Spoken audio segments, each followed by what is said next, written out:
Je voudrais commencer par une petite histoire.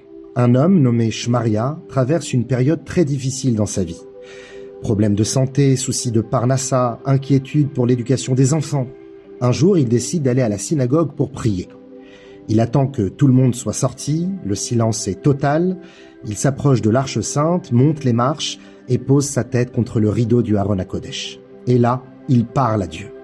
Non pas des mots appris par cœur, mais des mots qui viennent du fond du cœur. Il supplie pour la santé de sa femme, pour sa subsistance, pour ses enfants. Quand il termine, il recule avec respect, sans tourner le dos à l'arche, mais voilà, il perd l'équilibre. Il tombe lourdement, dévale les 3 marches. Il se relève, blessé, meurtri, et lève les yeux vers le Haron et dit « Maître du monde, si tu ne veux pas donner, d'accord, mais pourquoi me pousses-tu » Cette phrase, elle nous fait sourire, mais en réalité, elle fait très mal, parce qu'elle exprime quelque chose que beaucoup d'entre nous ressentent parfois au fond du cœur. Il arrive qu'un homme se sente déçu, trahi ou même abandonné par la conduite divine. Les épreuves s'accumulent, les soucis envahissent l'esprit et les questions jaillissent. « Maître du monde, qu'est-ce que tu veux de moi? Où étais-tu quand j'avais vraiment besoin de toi? Pourquoi est-ce que je mérite de souffrir ?» Et alors, surgit une question fondamentale, une question très sensible. Est-ce que j'ai le droit de me plaindre à Dieu? Est-ce permis de poser des questions sur sa conduite? Ou bien est-ce déjà une forme de manque de foi? Et si ces questions me brûlent le cœur au point de casser ma relation avec Hachem, que faire? Cette semaine, dans la paracha de Shemot, il se passe quelque chose d'incroyable. Jusqu'à présent, dans le livre de Bereshit, il y avait un silence impressionnant. Les Avot, les patriarches, ont vécu des épreuves inimaginables. Et pourtant, aucune plainte. Avraham attend un enfant pendant 100 ans, puis Dieu lui demande de l'offrir en sacrifice. Sa réponse, « Inéni, me voici ». Yitzhak voit ses puits bouchés un à un. On lui vole sa terre, et pas un mot sur les promesses qui lui ont été faites. Yaakov souffre, fuit, il est trompé, il perd Yosef, et ne demande jamais où est la justice. Silence, acceptation et soumission. Et puis arrive le livre de Shemot, où tout bascule. Cela fait 86 ans que le peuple juif est écrasé en Égypte. Les hommes sont brisés par le travail forcé, les femmes enceintes se cachent dans les champs, les bébés sont jetés dans le Nil. Le cri monte vers le ciel et Hachem envoie Moshe. Moshe va voir Pharaon et le résultat est catastrophique. Pharaon décide que ce n'est pas encore assez dur. S'ils osent encore espérer une sortie, c'est que la souffrance n'a pas atteint son maximum.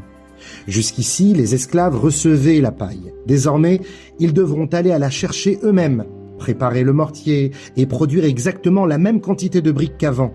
C'est l'effondrement total. Et là, Moshe craque.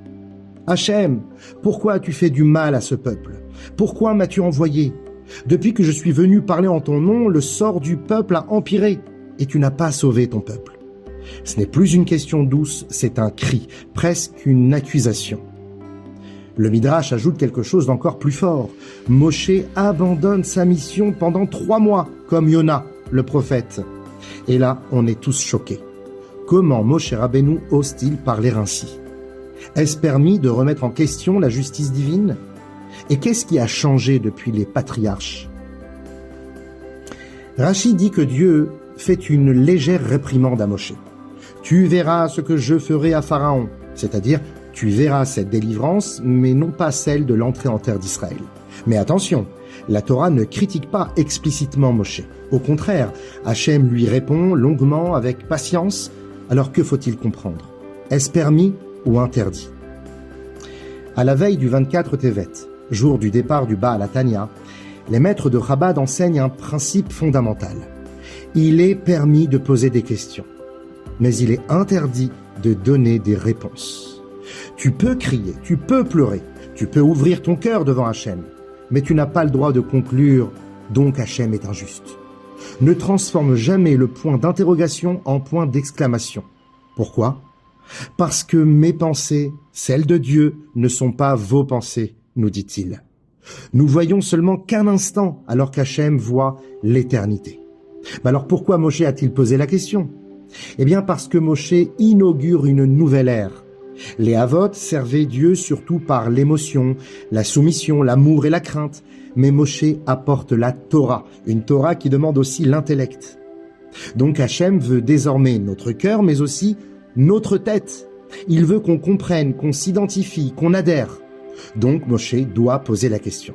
Mais là où il a glissé, c'est qu'il a conclu, en disant que la situation a empiré, donc la mission a échoué. Et c'est là la frontière à ne jamais dépasser. La Chassidoute dit quelque chose de très fort. Celui qui croit vraiment pose des questions. Parce qu'il est sûr qu'il existe une réponse. Parfois, on se tait, non pas par émouna, mais par peur de découvrir que la réponse nous dérange. Mais le prix est terrible, on étouffe une partie de son âme. Le Chafetz Chaim donne un machal. Imagine un juif qui arrive dans une nouvelle ville. Il ne connaît personne. Il s'assoit au fond de la synagogue. Shabbat matin, il observe, et le gabaï appelle les fidèles à la Torah. Il essaie de comprendre. Ce jeune-là monte, puis un vieil homme, puis quelqu'un de très riche, puis quelqu'un de très simple, parfois devant, parfois derrière. Il cherche une logique. La semaine suivante, pareil. La troisième semaine, il commence à bouillir intérieurement. Mais c'est quoi ce désordre? Il n'y a pas de règle ici, c'est du favoritisme.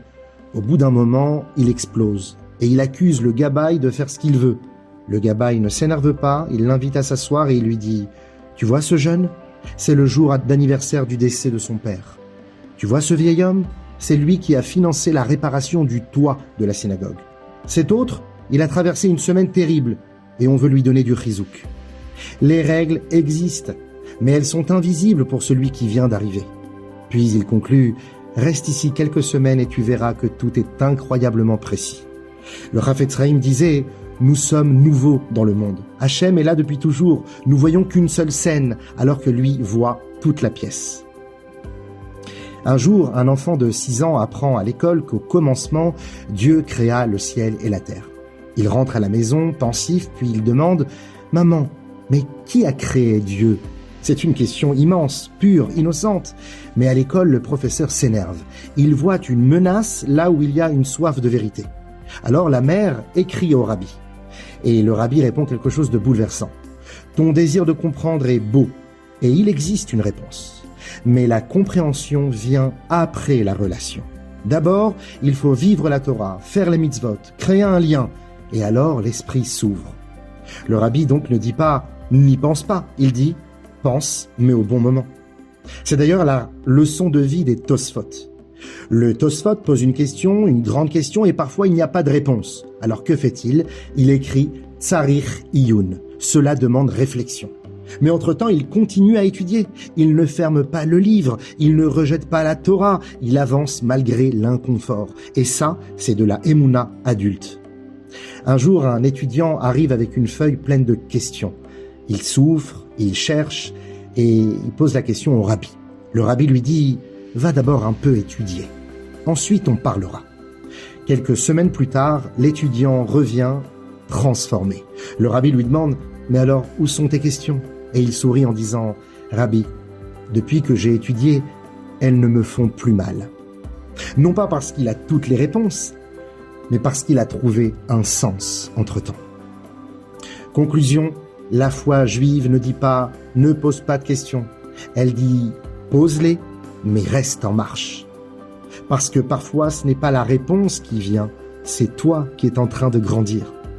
La foi juive ne promet pas de tout comprendre. Elle promet de ne jamais être seule dans la question. Et parfois, ce n'est pas la réponse qui change la vie. C'est le fait d'accepter de marcher, même avec la question.